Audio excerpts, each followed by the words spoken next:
은혜 받으실 말씀은 에베소서 3장 7절 말씀입니다. 이 복음을 위하여 그의 능력이 역사하시는 대로 내게 주신 하나님의 은혜의 선물을 따라 내가 일꾼이 되었노라. 아멘. 11교구장이신 조은영 전도사님께서 내 일기장에 기록된 하나님의 선물이란 제목으로 말씀 증거해 주시겠습니다.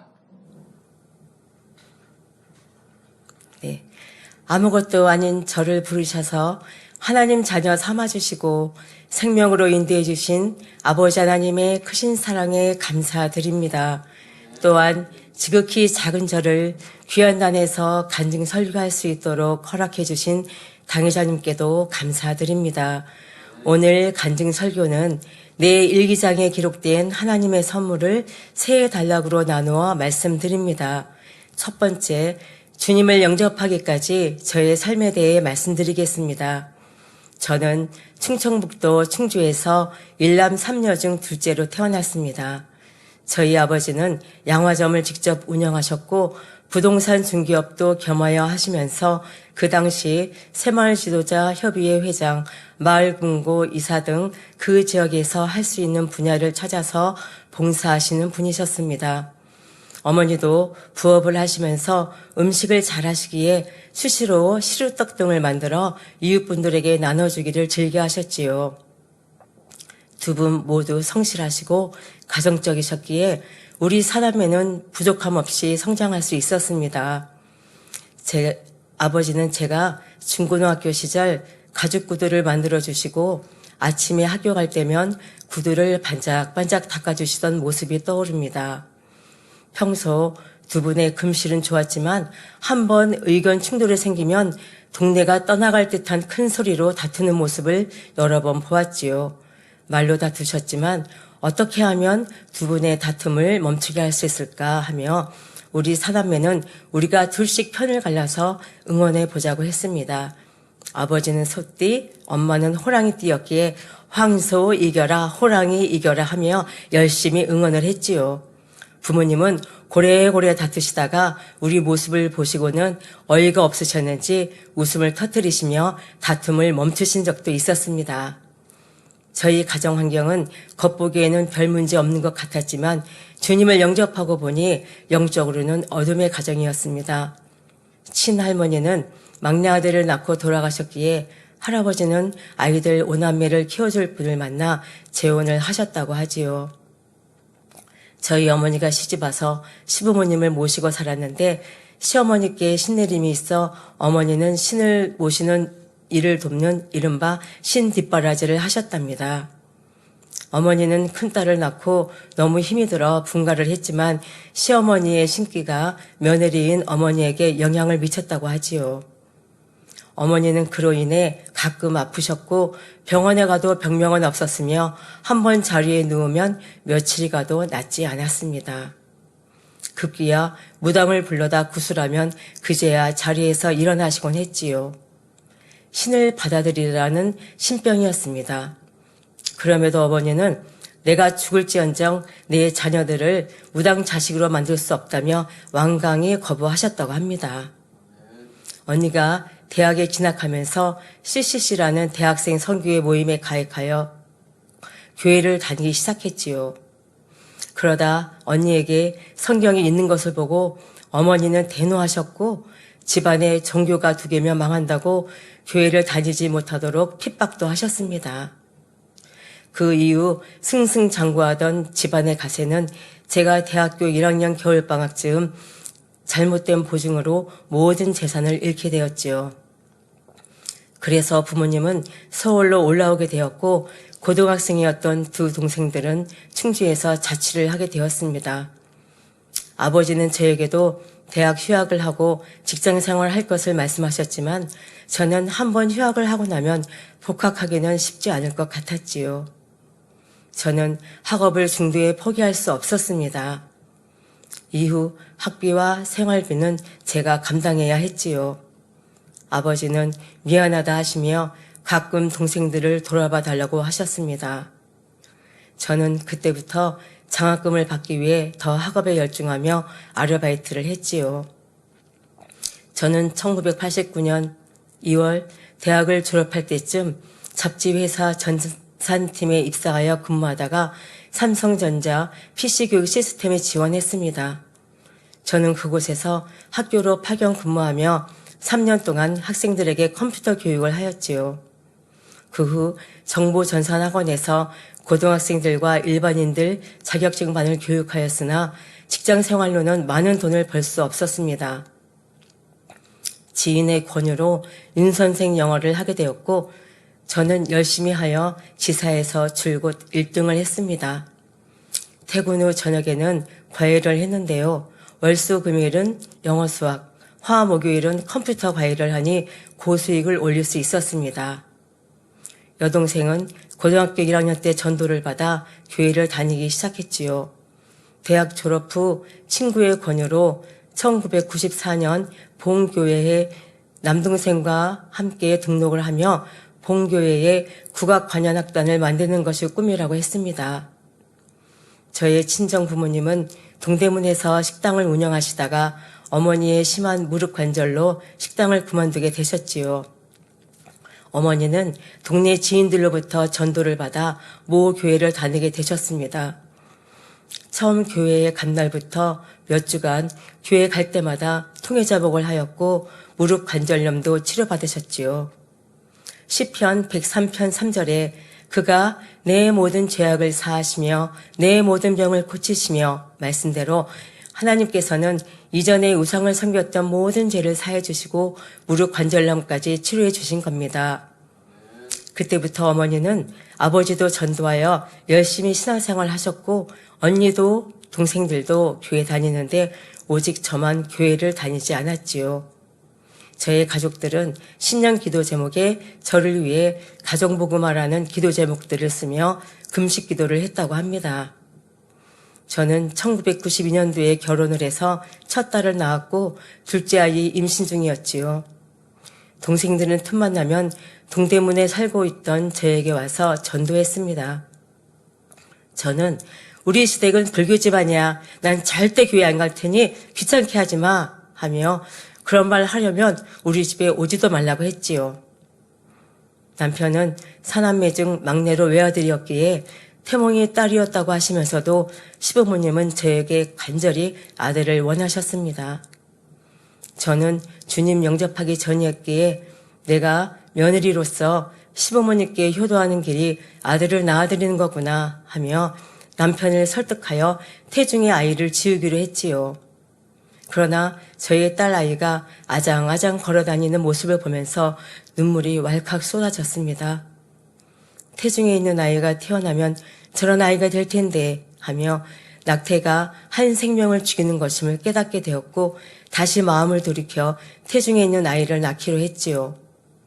저는 임신 5개월째인 1995년 1월이 되자 배가 불러오는 제 모습이 흉측해 보였습니다. 어릴 적 내가 꿈꾸던 미래의 나의 모습은 이런 것이 아니었는데 하며 교회에 가면 마음의 평안을 찾을 수 있을까 하는 생각이 들었습니다. 그래서 동생에게 교회에 가겠다고 했더니 언니 정말? 하며 너무 좋아했지요. 교회에 첫 발을 디딘 것은 1995년 1월 15일. 그날의 제 모습은 지금도 생각하면 웃음이 납니다. 검정 목티에 검정 코트, 검정 바지에 검정 부츠, 검정 핸드백에 찰랑거리는 이만한 검정 귀걸이까지 했지요. 동생이 제 모습을 보더니 뭐라고 했을까요? 언니, 그 귀걸이만이라도 빼면 안 될까? 하기에 나 그러면 교회 안 가. 했더니 아니요 언니 귀걸이 하고 가. 하기에 저는 그 모습으로 교회에 첫 발을 내딛게 되었습니다. 구구성전 1층에 들어서는 순간 밝고 환한 성전과 예쁜 성도님들의 모습은 제 눈에 천사같이 보였지요. 그동안 살면서 느끼지 못했던 무언가에 가슴이 벅차오르며 처음 느끼는 감동들이 물밀듯 밀려왔습니다. 세상 모습 그대로 거룩한 성전에 들어섰지만 주님의 빛이 임하니 예배 도중 살며시 귀걸이를 빼서 주머니에 넣는 것이었습니다. 고린도후서 5장 17절에 그런즉 누구든지 그리스도 안에 있으면 새로운 피조물이라 이전 것은 지나갔으니 보라 새 것이 되었도다는 말씀대로 영적인 법을 알기도 전에 저를 새로운 피조물로 빚어가기 시작하신 주님의 놀라운 첫사랑을 체험하며 저는 본교회에 등록을 하게 되었습니다. 두 번째, 주님 영접 후 변화된 저의 삶에 대해 말씀드리겠습니다.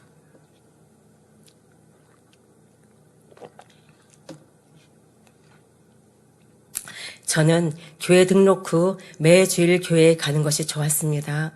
동생이 전해준 십자가에도 천국, 지옥 등 말씀 테이프를 들으면서 하나님과 예수 그리스도에 대해 알아가는 것이 신세계를 만난 것 같았고 너무도 행복했지요.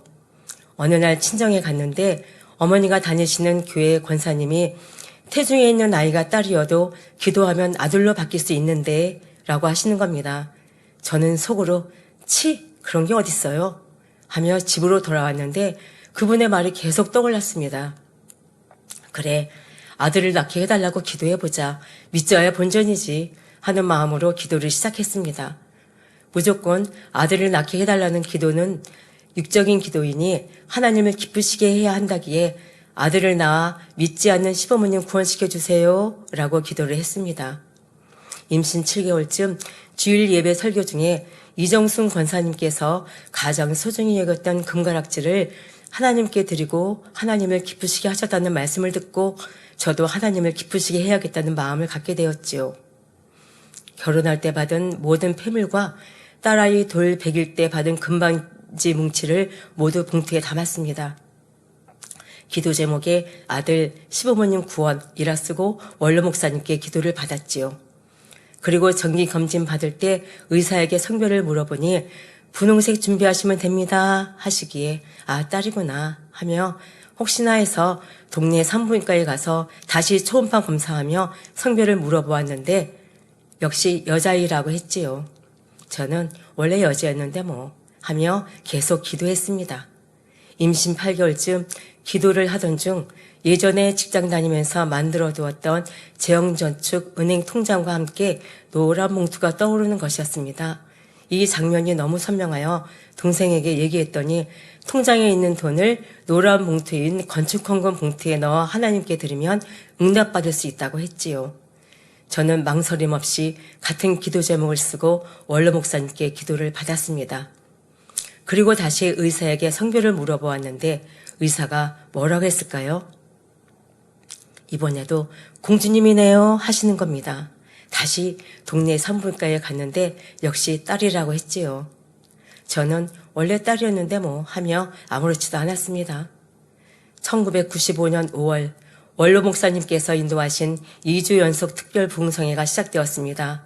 저도 아들 시부모님 구원 기도 제목으로 환자 접수를 하였고 많은 환자들이 몰려온 것을 보았지요. 바로 제 옆에는 썩어 들어가는 손가락을 자르지 않으면 점점 번져 온몸이 썩어 들어가는 불치병 환자가 치료되어 회복되는 모습을 직접 보았습니다. 당시 저는 임신 9개월이었고 예배 중에 구급차 앰뷸런스가 요란한 소리를 내며 교회 안으로 들어오는 것이 보였지요. 어떤 분이 들것에 실려 부흥성의 장소로 옮겨가는데 저는 궁금하여 뒤따라 갔습니다. 들것에 실린 사람은 식물인간처럼 누워 있었는데 원로 목사님께서 그분 머리에 안수기도를 하시니 의식도 없이 누워있던 분이 쓱 하고 일어나는 것이었습니다. 저는 그 모습을 보고 너무 놀라 진짜 태중에 있는 애가 떨어지는 줄 알았습니다. 나중에 알고 보니 그분은 타교의 여목사님 남편이신 김문기 장로님이셨는데 뇌졸중으로 쓰러져 병원에서는 살아날 가능성이 희박하다고 했답니다. 그런데 아내 목사님께서 병원에 각서를 쓰고 나와서 원로 목사님 기도를 받고 깨어난 겁니다. 할렐루야. 또한 저는 부흥성회 동안 안 보이던 눈이 보이고 들리지 않던 귀가 들리며 교통사고로 목발을 짚고 다니던 분들이 목발을 버리고 걷고 뛰는 장면들을 보았지요. 성경상에 나오는 하나님의 능력과 권능이 어떤 것인지 직접 보게 되면서 저에게는 큰 믿음이 되었습니다. 이를 계기로 태중에 있는 아이가 딸이어도 능히 하나님은 아들로 바꾸실 수 있다는 확신이 왔고 끝까지 기도하기로 했지요. 저는 쉬지 않고 기도했으며 6월 1일에 출산하러 갔습니다. 반신마취로 제왕절개 수술을 하게 되었는데 수술 전 초음파 검진 시 의사에게 또 성별을 물어보니 산모, 그렇게 아들을 낳고 싶으세요? 성별은 한 번 생기면 절대 바뀌지 않습니다. 라고 하셨죠. 저는 하반신 마취를 했기에 수술 중에도 대화가 가능했습니다. 의사가 산모, 아랫배를 갈랐으니 아랫배에 힘 좀 주세요. 하는 순간 저도 모르게 기도가 나왔습니다. 하나님 아버지, 태중에 있는 아이가 딸일지라도 세상에 나오는 순간 아들 낳게 해주시면 모든 영광 하나님께 돌리겠습니다. 라는 아주 간절한 기도였지요.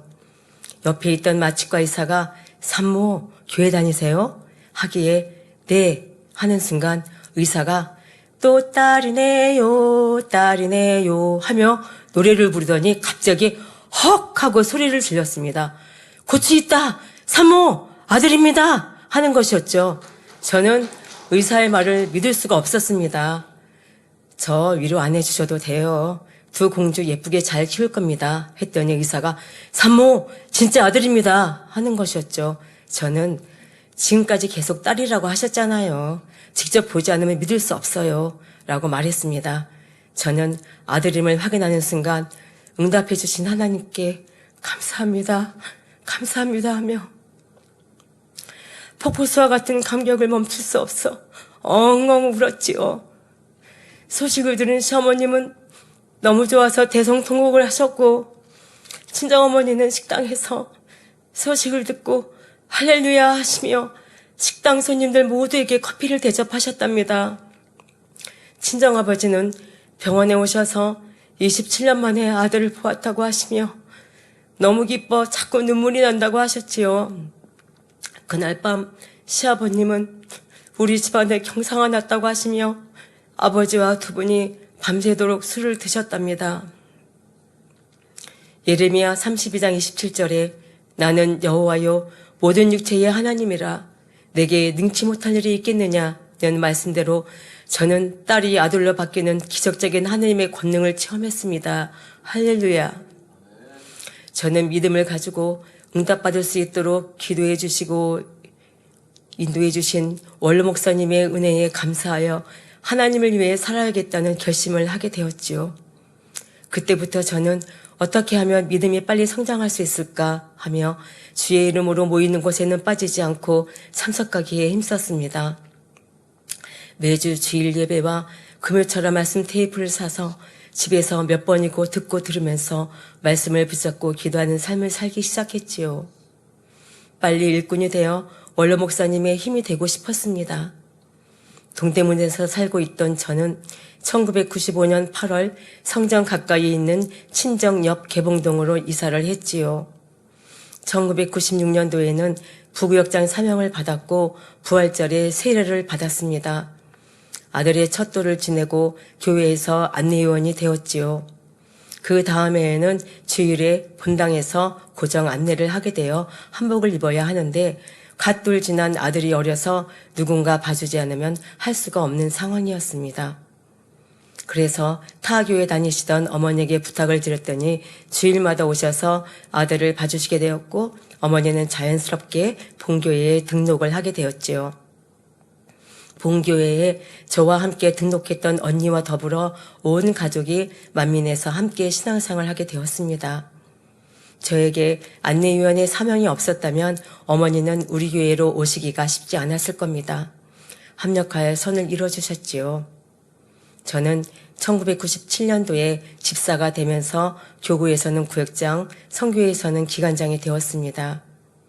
구역에서는 300아를 이루기 위해 열심히 전도하였고 기관에서는 기관 식구들 신방하기 위해 버스와 전철을 갈아타며 인천으로 수원으로 다녔지요. 아들은 앞에 앉고 하루 동안의 분유와 기저귀를 담은 가방은 등에 메고 딸아이 손을 잡고 아침에 출발하면 종일 신방을 하다가 집에 들를 겨를도 없이 단일철에 가곤 했습니다. 남편은 이런 제 모습을 보고 당신은 주혜종보다 더 바쁜 것 같아요 하며 늘 수고한다고 응원해 주었지요. 1997년 말에 우리나라에 IMF 사태가 발생하면서 저희 가정에도 큰 타격이 왔습니다. 남편이 다니던 회사에 부도가 나면서 우리 가정에 1억이라는 빚을 떠안게 되었지요. 살고 있던 전세도 월세로 바꾸게 되었으며 결국 무일푼이 되었습니다. 또한 아들을 낳았다고 좋아하시던 시아버님께서 남편 앞으로 사주셨던 집마저 유지하기가 어렵게 되었지요. 시부모님께서는 의정부에 가게를 내주고 집도 마련해 줄 테니 의정부로 이사갈 것을 권하셨지만 저는 교회 근처를 떠날 수 없었습니다. 이런 사정을 들은 사촌 오빠는 영등포에서 컴퓨터 학원을 하는 친구에게 학원 강사로 근무할 수 있도록 부탁해 놓았다고 하며 다음 주 월요일부터 출근하라고 했지요. 경제적인 상황은 남편이 풀어가면 된다고 생각했기에 그것도 거절하니 주변에서는 교회에 빠져서 그런다고 이런저런 말들을 하기도 했습니다. 그러나 저는 하나님의 자녀는 하나님께서 먹이시고 입혀주실 거야 하며 오직 하나님 일만 하고 싶었습니다. 하나님을 기쁘시게 하면 모든 문제도 하나님께서 풀어주실 것이라는 확신이 왔고 하나님 일 외에는 그 어느 것도 눈에 들어오지 않았습니다. 남편 집사님은 이 문제를 해결하기 위해 3일 금식, 7일 금식까지 했지만 몇 년 동안 물질 연단은 계속되었습니다. 그러던 어느 날 기도 중에 아브라함이 의인이었기에 함께했던 가족이 복을 받을 수 있었던 것처럼 우리 가정에도 의인이 있었다면 이런 물질 연단도 빨리 끝낼 수 있었을 텐데 하는 마음이 왔습니다. 결국 내가 의인이 되지 못한 것이 원인이었구나 하며 이봉림 원장님께서 인도하시는 기도원 집회에 금식하면서 참석했습니다. 이 어려운 시간을 남편 탓으로 들렸던 것과 주변을 더 잘 섬기지 못한 분야에 회개가 나오면서 통해자복의 눈물이 펑펑 쏟아지기 시작했지요. 모든 것이 내 탓이었던 것입니다. 통해자복을 한 그 다음날부터 신기한 일이 생기기 시작했지요.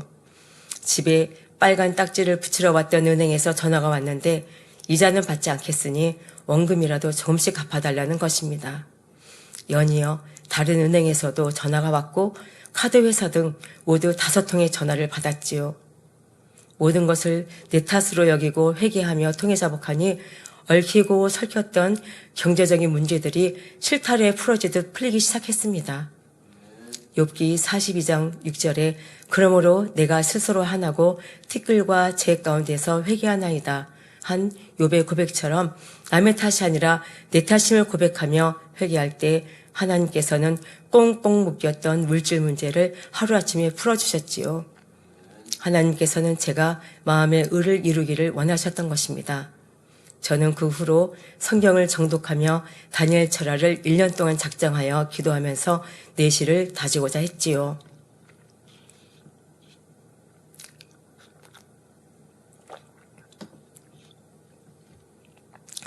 (1999년) 모 방송 사건 때는 우리 교회 내 목자 내가 아니면 누가 지키리 하는 마음으로 매주 원로 목사님께 편지를 쓰며 힘이 되어 드리고자 했습니다. 그해 연말 여성교회 총회 시 저는 성교회장을 놓고 기도하고 있었지요. 그 당시 대교구장님께서 저에게 양천구의 지역장이 공석이니 내년에 파견을 받아 그 사명을 감당해 주었으면 좋겠다고 말씀을 하셨습니다. 저는 여성교회에서 성교회장을 놓고 기도하고 있어서 지역장은 하지 않겠다고 말씀을 드렸더니 대교구장님께서는 집사님이 지역장으로 올 때까지 공석으로 비워놓겠다고 하셨지요. 그날 다니엘 절하가 시작되면서 비바람이 갈 길 막아도 나는 가리 주의 길 가리 하며 첫 찬양을 하는데 왠지 모르게 눈물이 흐르기 시작했습니다. 지역장 사명은 마치 사도 바울 같은 고난의 길을 가야 하는 것처럼 느껴졌지요. 여성교회 투표 결과 부회장이 되었기에 여성교회에서 일하는 것이 하나님의 뜻이라고 생각했습니다. 제가 주님 영접 5주년 기념일인 2000년 1월 15일 토요일에 사택에서 원로 목사님을 뵙게 되었지요. 그 당시 교구장님께서 지역장 일과 여성교회 일 중 하나님께서 무엇을 더 기뻐하시는지 원로 목사님께 꼭 여쭤보라고 하셨습니다. 그래서 저는 원로 목사님께 말씀을 드렸지요. 원로 목사님께서는 당연히 하나님께서는 지역장 하는 것을 기뻐하시지요. 여성교회는 해마다 성교회가 바뀌어 내 땅이 없지만 교구는 내 땅이 있어서 열심히 일구어 300가의 열매를 맺으면 교구장이 될 수 있으니 공석인 양천구의 지역장이 되어주었으면 좋겠다고 말씀하셨습니다. 그리고 최근에 양떼로 있다가 죄종으로 오신 분들 아는 대로 이름을 말해보라고 하셔서 누구 전도사님 하고 말씀드렸더니 또 하시기에 모두 말씀드렸지요. 원로 목사님께서는 이분들이 얼마나 큰 축복을 받았는지 아느냐고 하시며 나도 딸 셋이 있지만 모두 죄종이 되어 얼마나 고마운지 그들이 사명 감당 잘해서 좋은 천국에 들어가면 그 영광과 축복이 얼마나 큰지 알기에 더 이상 바랄 것이 없다고 말씀하셨습니다. 뿐만 아니라 원로 목사님께서는 저에게 집사님이 지역장이 되면 뜨거운 열정으로 많은 영혼들을 살릴 것이고 그 땅을 부지런히 일구어 교구를 이루면 좋겠다고 말씀하셨습니다. 저는 그날 밤에 잠이 오지 않아 거의 뜬 눈으로 밤을 지새웠지요. 다음날 2000년 1월 16일 대예배 설교는 자기 발견 4번째 말씀이었습니다. 말씀 중에 갑자기 어제 성교회 한 일꾼이 상담을 했습니다. 현재 성교회 부회장이고 교구에서 지역장을 해달라고 부탁을 했는데 어떻게 해야 좋을까요? 라고 말씀하시면서 한 사람이 두 군데 머리를 할 수 없는 것이 교회 법입니다. 하지만 하나님 편에서 보실 때 어떤 것이 하나님 나라의 유익인지를 먼저 생각해야 합니다. 하시며 선교회장도 아니고 부회장이니 지역장을 감당해 줬으면 좋겠다고 말씀하셨습니다. 저는 더 이상 생각할 겨를도 없이 무조건 아멘 하였지요. 2000년 1월 지역장이 되어 양천구에 가는 순간 너무 놀랐습니다. 양천구에 가보니 신월 주공아파트 단지부터 시작해서 목동에는 주공아파트가 14단지까지 있었고 그 외에도 민영아파트 등 20개 단지가 넘는 아파트들이 질비해 있었지요. 처음 그곳에 갔을 때 아파트 한 동이 하나의 구역으로 보였고 한 단지가 교구로 보였습니다. 그러니 최소한 20개의 교구는 이룰 수 있을 것 같은 꿈이 부풀어 올랐지요. 원로 목사님 앞에 나아가 지역에 갔더니 아파트 단지가 많아서 20개 교구, 즉 총괄 대교구도 이룰 수 있을 것 같습니다. 제가 샘플이 되는 지역장이 되어 기쁨이 되어드리겠습니다. 라고 고백을 드리니 원로 목사님께서는 활짝 웃으시며 너무도 기뻐하셨습니다. 매주 찾아뵐 때마다 몇 % 부응했냐고 물어보시며 독려해 주셨지요. 저는 매일 일꾼들을 만나 함께 전도하고 장결자를 찾아다니며 신방하는 시간들이 너무나 행복했습니다. 전도대회가 시작되어 아파트 단지에서 정장에 예쁜 구두를 신고 전도하는데 어떤 분이 먹고 있던 참외를 저에게 던지는 겁니다. 그 참외는 내 발 위에서 부서지며 박살이 났지요. 순간 저는 이 시험을 감사함으로 잘 통과하면 많은 전도 열매를 맺을 수 있겠다라는 마음이었고 입술에서는 감사가 나왔습니다. 제가 웃으면서 참외 던진 사람에게 다가가니 민망해하기에 얼른 전단지를 보여주며 전도를 했지요. 지나가던 사람이 옆에서 함께 듣더니 나도 그 교회에 가도 되나요? 라고 묻는 것이었습니다. 저는 그럼 되지요. 되고 말고요. 라고 대답을 했고 그렇게 그날 두 분을 전도했습니다. 시험을 감사로 잘 통과하니 열매를 주셔서 전도대회 동상을 수상했지요. 감사하여 가족과 함께 원로 목사님을 뵈러 갔습니다. 저희 가족을 보시더니 엄마는 열심히 주의 일하고 아빠는 아내가 주의 일 하도록 도와주니 자녀들은 하나님이 키워주십니다. 라고 말씀하시고 기도해 주셨지요. 그 후로 어린 딸은 엄마, 나와 도연이는 하나님이 키워주시지요 하며 엄마와 함께하지 못하는 시간들을 스스로 위로하곤 했습니다. 저는 일꾼들과 더불어 매주 말씀 암송 시험을 보고 자체적으로 전도대회도 하니 조금씩 부응하기 시작했지요. 3년 동안 조가 2개에서 3개로 세워졌으며 구역장 9명에 부구역장까지 일꾼들이 채워졌습니다. 이젠 스스로 말씀 무장하고 전도하며 영혼들을 갈무리하 쓴 일꾼들이 되었지요. 함께하는 일꾼들의 모습만 봐도 마음이 뿌듯하고 행복했습니다.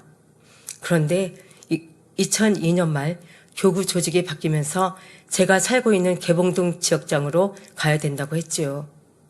그 당시 개봉동은 일꾼도 별로 없고 황무지와 같은 그런 땅이었습니다.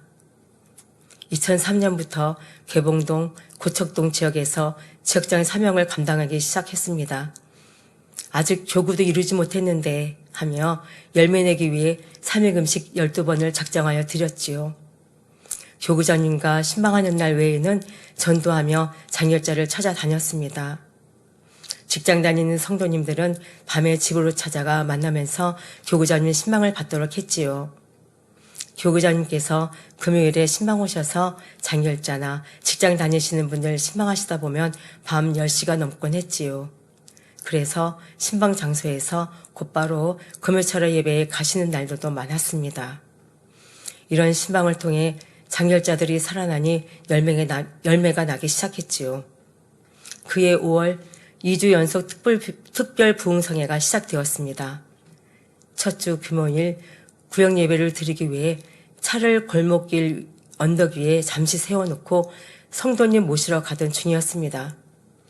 차에 타고 있던 구역장님께서 지역장님 차가 굴러가요 하며 소리치기에 뒤돌아보니 차가 운전자 없이 언덕 아래로 굴러가고 있었습니다. 꽤 가파른 길이었거든요. 조수석에는 저희 어머니 권사님이 타고 계셨고 뒤에는 구역장님과 그분의 딸이 타고 있었지요. 구역장님이 차에서 급히 내려 차를 멈춰 세우려고 했지만 오히려 차에 질질 끌려가고 있었습니다. 저는 황당한 모습을 보며 차 있는 쪽으로 달려가면서 아버지 하며 간절히 부르는 순간 원로 목사님의 밝고 환하게 웃는 모습이 환상처럼 눈앞에 크게 보여졌습니다. 이내 제 마음은 편해졌지요. 언덕 아래로 굴러가던 차의 방향이 갑자기 왼쪽으로 바뀌면서 어느 집 담벼락을 치고 멈추었습니다. 담벼락이 와르르 무너졌으며 운전석 차 바퀴는 무너진 담벼락 위에 걸쳐 있었지요. 저기 사진이 나오죠. 저렇게 담벼락이 무너지고 운전석 옆에 차 바퀴는 이렇게 걸쳐 있었습니다. 그런데 운전석 뒤 열려진 창문을 붙잡고 질질 끌려 내려가던 구역장님이 순간 사라졌습니다. 너무 놀라 차 앞에까지 가보니 구역장님은 담벼락 위에 걸쳐진 차 밑에서 기어서 나오고 계셨지요. 나오시는 것을 도와드리며 몸은 어떠냐고 물으니 괜찮다고 했습니다. 예, 우리 구역장님이 제가 보고 가고 있었는데 차가 부딪히는 것도 봤어요. 그런데 구역장님이 분명히 운전석 뒤 열려진 창문에서 붙잡고 차를 멈추려고 하다가 질질질질 끌려가고 있었는데 순간에 구역장님이 사라진 겁니다. 저는 너무 놀랬죠. 그래서 가까이 가보니까 차 밑에서 기어나오고 계신 거예요. 그래서 이제 제가 도와드렸고 몸은 괜찮다고 하셨고요.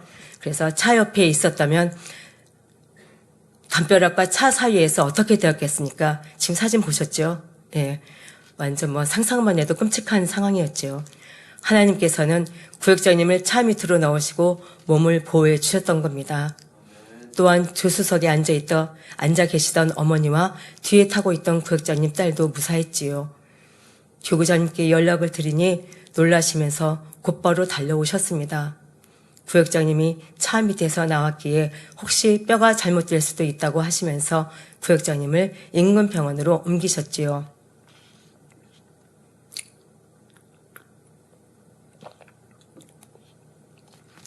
그 집 주인이 놀라서 나왔는데 이런 상황에서 차는 폐차가 될 정도가 되었지만 한 사람도 다치지 않은 것이 신기하다고 했습니다.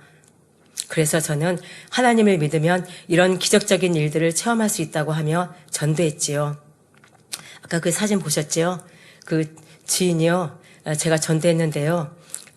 나중에 알고 봤더니 그 담을 이제 보험회사에서 보상금 300만 원을 받았답니다. 그래놓고 이제 그 담을 세운 것이 아니라 그냥 거기를 자기네 주차장으로 쓰겠더라고요. 오히려 자기한테는 더 잘 된 거라고 얘기를 하더라고요. 예. 오히려 그분도 복을 받은 것이죠. 또 주변에 구경하고 있던 분들에게도 전도하여 등록도 했습니다.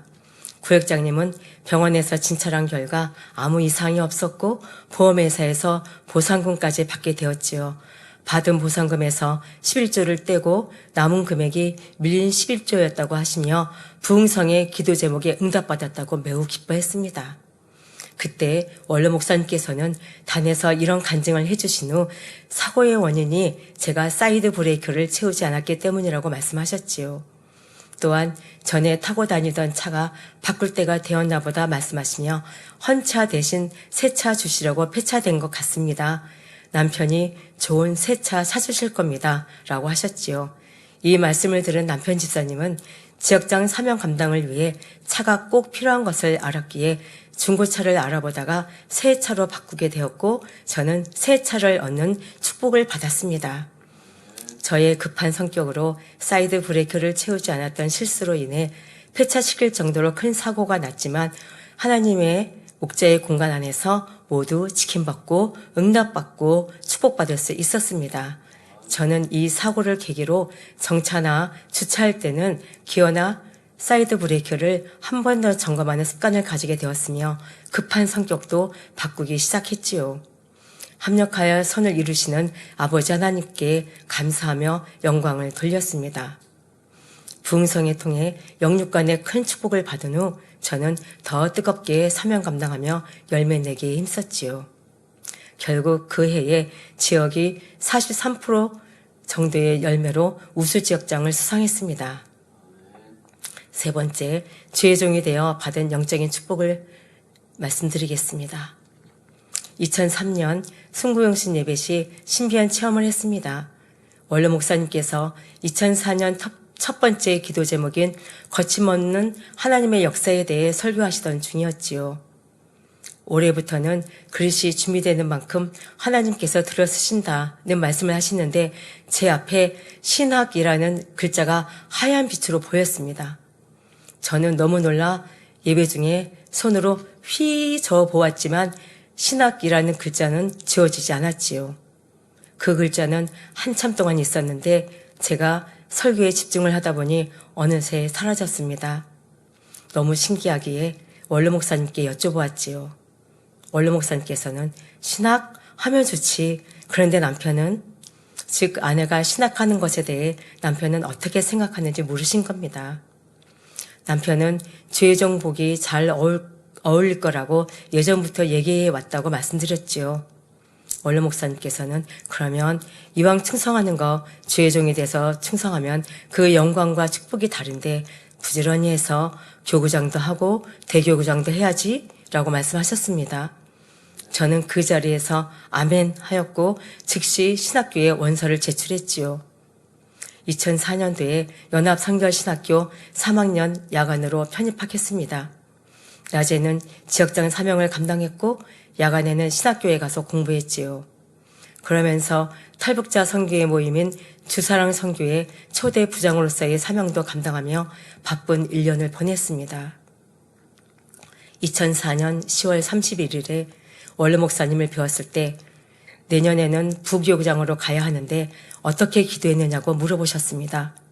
저는 첫째, 부한 자, 명예 있는 자, 권세 있는 자를 전도할 수 있는 땅. 둘째, 대교구를 이룰 수 있는 넓은 땅. 셋째, 저를 새 예루살렘 갈 수 있도록 이끌어주는 교구장님이 계신 곳으로 인도해 달라고 기도해 왔습니다.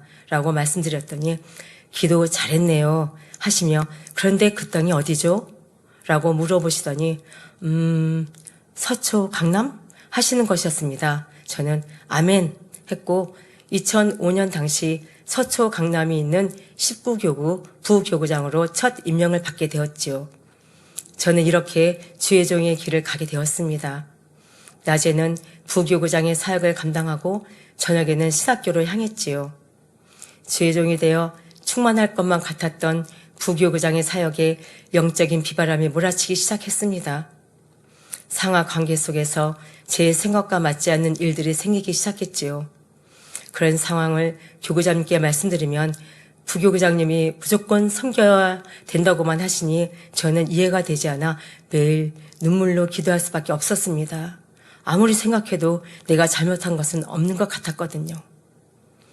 어느 날 기도 중에 고린도전서 15장 31절에 형제들아 내가 그리스도 예수 우리 주 안에서 가진 바 너희에게 대한 나의 자랑을 두고 단언하노니 나는 날마다 죽노라는 사도 바울의 고백이 떠올랐습니다. 또 누가복음 9장 23절에 아무든지 나를 따라오려거든 자기를 부인하고 자기 십자가를 지고 나를 쫓을 것이라는 예수님의 말씀이 떠오르며 그래 아버지는 내가 푹 죽어지길 원하시는구나. 주님이 주신 십자가를 지고 가려면 내가 옳다 하는 의와 틀을 모두 깨트리고 자기를 부인해야 된다는 것을 깨닫게 되었습니다. 그때부터 저는 교구장님의 말씀에 더 순종하고 상대에게 맞추며 나를 부인하기 시작했지요. 무조건 나는 없고 예와 아멘만 하기로 했으며 섬기고자 노력했습니다. 제가 조금씩 바뀌어 가니 주변도 점점 평안해져 갔지요. 결국 모든 것이 내 탓이었던 것입니다. 다음에 2006년도 2월에는 시학교 졸업을 하게 되었는데 금년에는 말씀 퀴즈 대회에 함께 도전해보지 않겠냐는 교구장님의 제안에 아멘하며 본격적으로 준비하기 시작했지요. 제6회 말씀 퀴즈 대회 본선에 진출하게 된 것만으로도 감사하는 마음으로 본선을 준비했습니다. 그런데 상상치도 못했던 영예의 대상을 받게 되었지요. 부상으로 성지순례 티켓을 받게 되었고 그 다음에 2007년도에는 사랑하는 당회자님과 원장님을 모시고 꿈에도 그리던 성지순례도 다녀왔습니다. 내가 죽어지고 변화되어 가니 아버지 하나님께서 주신 사랑의 선물이었지요. 2008년도에는 19교구 교구장으로 임명되었으며 현재 11교구에서 교구장으로 섬기고 있습니다. 결론을 말씀드리겠습니다.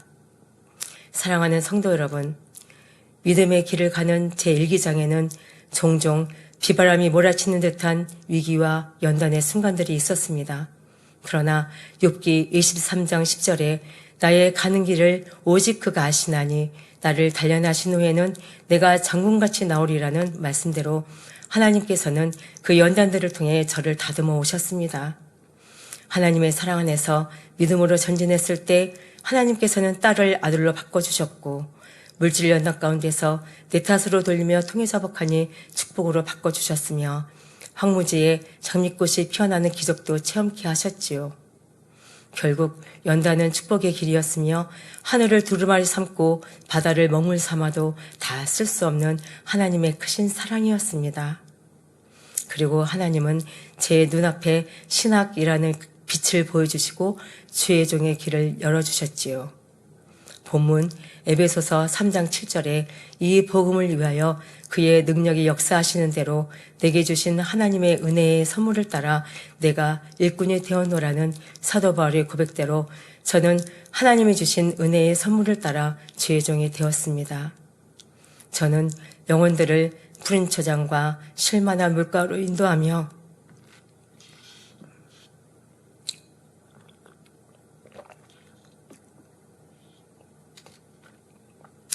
이 거룩한 주의 길을 묵묵히 그리고 뜨겁게 달려가기를 소망합니다. 그리하여 죄악으로 심히 관영된 마지막 때에 생명의 말씀과 크신 권능으로 수많은 영혼들을 구원으로 인도하시는 당회자님께 아름답고 풍성한 열매로 힘과 기쁨이 되어드리는 주의 종이 되길 간절히 원하며 기도하고 있습니다. 앞으로 있을 2026 만민 학예 수련회를 통해서도 많은 분들이 치료받고 응답받고 문제 해결받아 간증하며 하나님께 영광 돌리는 축복의 시간을 기대합니다. 사랑하는 성도 여러분, 저는 아침에 눈을 뜨면 오늘도 선물 같은 하루 허락해 주심에 감사합니다. 내게 주어진 십자가를 달게 지고 나를 부인하며 충만하고 행복한 하루가 되게 하옵소서라고 고백을 드립니다. 이렇게 하루를 시작하니 매일매일 충만하고 행복하게 이 길을 가고 있지요. 이 또한 하나님께서 제게 주신 선물입니다. 성도 여러분, 시간은 한번 흘러가면 돌아오지 않습니다. 첫사랑의 뜨거움을 잃지 말고 하루하루 주어진 삶에 최선을 다하여 만민의 선장이신 당회장님을 따라 우리의 표대인 새 예루살렘에 이르기까지 행복하게 달려가시기를 주님의 이름으로 기원 드립니다. 말씀 참고하시면서 통성으로 함께 기도하시겠습니다. 사랑의 아버지 감사합니다. 이 시간 간증 말씀을 통해 위기는 기회요, 기회는 축복, 즉 연단은 축복이기에 모든 것을 내 탓으로 여기며 회개할 때 축복으로 바꿔주시는 하나님의 사랑을 말씀드렸습니다. 우리는 어떤 상황에도 감사하며 믿음으로 승리하는 복되고 충만한 삶이 되어 주님의 아름다운 신부가 되길 바라며 우리 주 예수 그리스도 이름으로 기도하옵나이다. 아멘.